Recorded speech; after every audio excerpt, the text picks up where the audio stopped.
नमस्कार मित्रों, आज हम चर्चा करेंगे भगवान श्री कृष्ण और भीष्म पितामह का अंतिम संवाद। जैसा कि आप जानते हैं, महाभारत के युद्ध 18 दिन चला। 18 दिन के बाद कौरव परास्त हुए और पांडव लोग जीते। इसके बाद 18 दिन के बाद से कुरुक्षेत्र में एक कब्रिस्तान के रूप में तब्दील हो चुका था। जहाँ देखिए चिथड़े पड़े हुए थे, इंसानों के चिथड़े पड़े हुए थे, तलवार भाले रथ के टुकड़े पड़े हुए थे। उसी जगह भीष्म पितामह मृतशैया पे लेटे हुए थे। उसी समय कृष्ण आते हैं, कहते हैं प्रणाम पितामह। पितामह हल्का सा मुस्कुराते हुए आँख खोलते हैं। ओ केशव, देवकी नंदन पुत्र केशव, आप ही के बारे में सोच रहा था, आइए आपका स्वागत है। कृष्ण ने कहा, पितामह मैं आपका हाल चाल भी नहीं पूछ सकता हूँ। क्या ठीक है, नहीं पूछ सकते, कोई बात नहीं, लेकिन मेरे मन में कुछ संशय है, उस संशय का समाधान कर दो। पूछे पितामह क्या? पूछे। उन्होंने कहा, कृष्ण तुम भगवान हो ना, ईश्वर हो ना? कृष्ण का नहीं, मैं आपका पौत्र हूँ और आप मेरे पितामह हैं, इससे ज़्यादा कुछ नहीं। पितामह ने कहा, देखो मुझको फिर भी तुम बनाना चाह रहे हो, मैं नहीं बनने वाला हूँ। दुनिया जानती है ये महाभारत युद्ध पांडवों ने जीता है, अर्जुन ने जीता है, भीम ने जीता है, लेकिन मैं मानता हूँ इस युद्ध को कृष्ण ने जीता है, वाली कृष्ण ने जीता है। बताओ केशव, क्या युद्ध में जो कुछ हुआ सही हुआ? कृष्ण ने पूछा, आप किसकी बात कर रहे हैं? कृष्ण कौरव का कि पांडवों का? पितामह ने कहा, कौरव के बारे में मुझे मालूम है, उसने गलत किया तो युद्ध हुआ, लेकिन युद्ध में पांडवों ने जो मर्यादा लांघी, जो नियमों को उल्लंघन किया, क्या सही था? कृष्ण ने कहा, कैसे?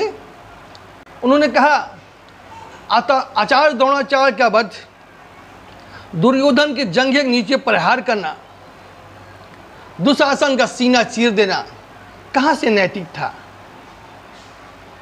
कृष्ण ने कहा मुस्कुराते हुए, पितामह इसके बारे में आप पांडवों से बात करें, मैंने तो कुछ किया ही नहीं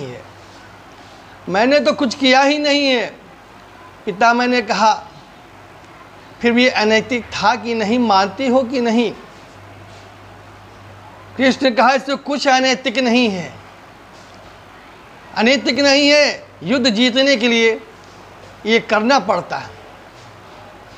पितामह ने कहा, अरे कृष्ण तुम राम के अवतार हो, मर्यादा पुरुषोत्तम राम के अवतार हो कि ऐसे बात करते हो? कृष्ण ने कहा, भगवान राम त्रेता युग में पैदा हुए थे। राम त्रेता युग में पैदा हुए थे, जहाँ राम अगर नायक थे तो खलनायक रूप में रावण था, जो शिव भक्त था, धर्म का अच्छा ज्ञानी था। मैं द्वापर युग में पैदा हुआ हूँ। इस युग में कृष्ण है, इस युग में कंस पैदा हुए, शकुनी पैदा हुए, दुशासन जैसे छल करने वाले लोग पैदा हुए, इसलिए ये जाय बता रहा हूँ। पितामह ने कहा, क्या तुमने एक गलत परंपरा का श्रीगेश तो नहीं कर दिया?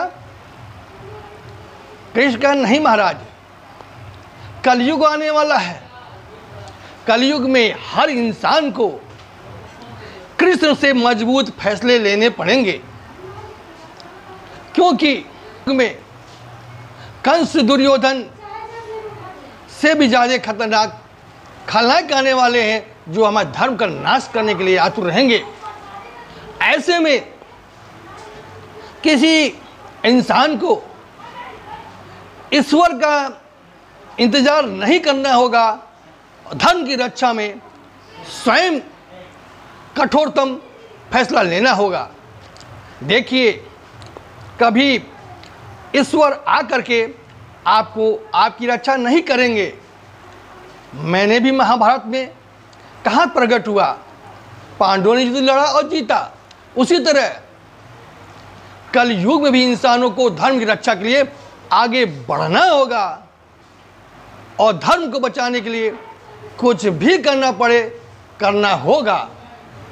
यही उपदेश है। इसी तरह इसी के बाद पिता में थोड़ा सा संतुष्ट दिखे, शाम होने को था, दिल ढलने को था, धीरे धीरे चिर निद्रा में पिता में चले गए।